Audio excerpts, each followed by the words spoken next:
अगर आपसे पूछा जाए कि सिख धर्म की स्थापना असल में क्यों की गई थी, तो जवाब शायद आपको आसानी से मिल जाए कि गुरु नानक देव जी हिंदू धर्म के परपंचों से धार्मिक जातिगत भेदभाव और धर्म को मानवता से ऊपर मानने की सोच को नापसंद करते थे।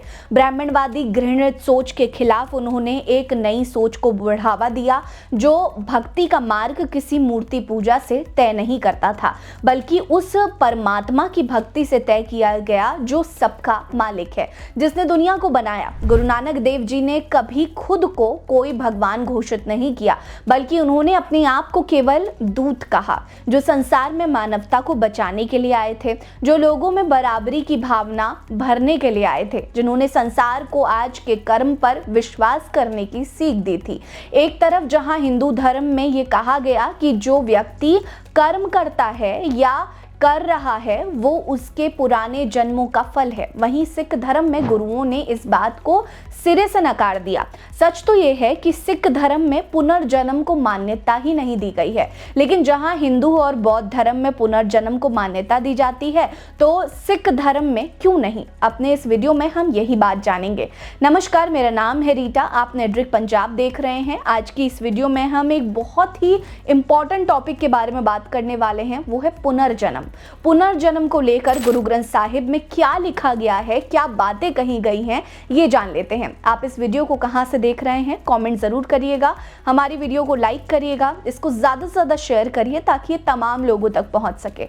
चलिए शुरू करते हैं। जब हम गुरुओं के संकलन श्री गुरु ग्रंथ साहिब जी के बारे में जानेंगे तो पाएंगे कि श्री गुरु ग्रंथ साहिब में SGPC की गुरुबानियों के अनुसार गुरुओं ने वर्तमान में यहीं और अभी जीना है की अवधारणा को माना है, यानी कि वो सीधे तौर पर अगले जन्म, पुनर्जन्म जैसे सभी बातों को अस्वीकार करते हैं। उन्होंने सदैव वर्तमान में जीने की सीख दी। संसार की हर घटना ईश्वर की देन है और उसे स्वीकार करना चाहिए। गुरुबाणी कहती है कि आप जो भी कर्म करते हैं उसका फल आपको इसी जन्म में भोगना होगा, चाहे वो फल अच्छा हो या बुरा हो। गुरु ग्रंथ साहिब परलोक और 84 लाख योनियों के जीवन में जन्म लेने की बात को नकारता है।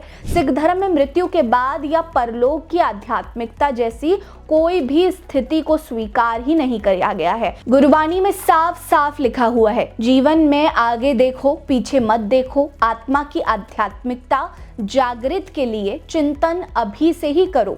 ज्ञान की उच्च अवस्था के लिए इस यात्रा को जारी रखो। नानक भगवान को जानने का ये तुम्हारा एकमात्र मौका है, यहीं और अभी। फिर से कोई जन्म नहीं होगा।